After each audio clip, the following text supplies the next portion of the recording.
भी साल भर पहले बलिया गया था। बलिया में बड़े बागी हैं, पूरे बलिया शहर को कहा जाता है यहां बागी लोग पैदा होते हैं।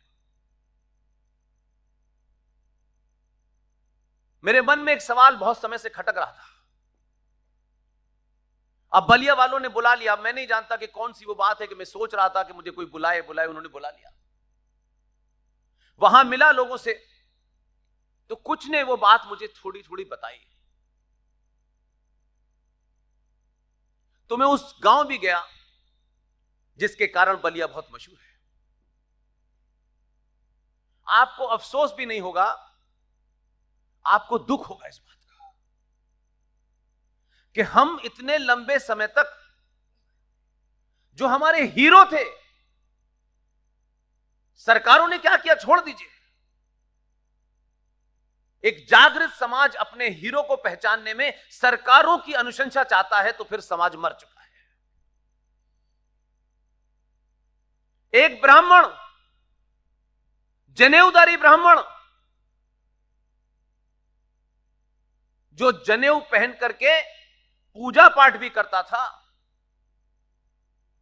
उसने इतना बड़ा मैसेज आपको दिया, लेकिन चाटुकार इतिहासकारों ने कुछ लिख दिया, पूरा समाज ही वही पढ़ रहा है। उस जनेऊधारी ब्राह्मण को जब समय आया और उसे तय करना था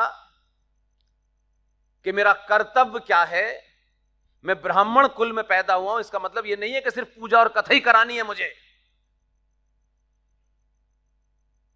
उसने समय की मांग को ध्यान में रखते हुए उस ब्राह्मण ने अपने कर्तव्य का पालन किया और बंदूक उठाई और अंग्रेज अफसर के सीने में 6 गोलियां उतारी। उसका नाम मंगल पांडे है। लेकिन जो घोटाला हुआ है वो बड़ा खतरनाक है। इसलिए जब तक यहां आग नहीं लगेगी, भारत माता की जय कभी नहीं होगी। यह सिर्फ नारों में होगी। उस मंगल पांडे का जो जन्मदिन है, कितने शातिर तरीके से सत्ताओं ने उसकी डेट गलत की है। क्योंकि कोई हमारे एक पिताजी थे, कब बने हमें पता नहीं, हमारी मां ने तो बताया नहीं कि ये पिता हैं, इन्हें पिता कहो। हमारे संस्कारों में एक ही पिता हो सकता है और एक ही मां हो सकती है, लेकिन थोप दिया गया हमारे ऊपर के इनको पिताजी कहो।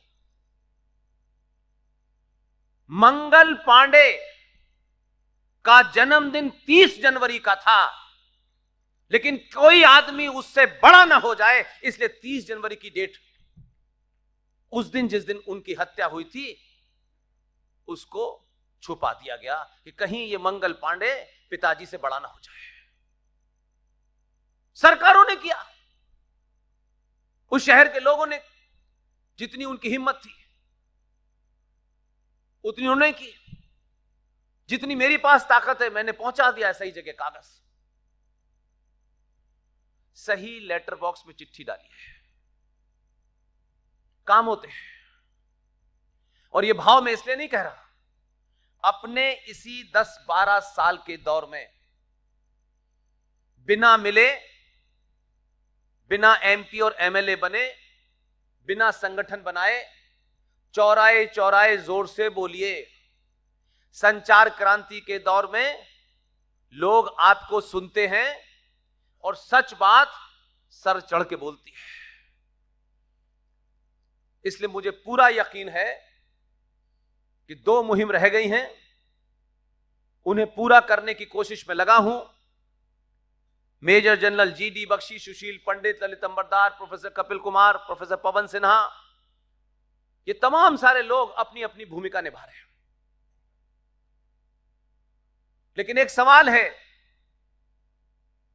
राउरकेला के लोगों से। पूरी दुनिया में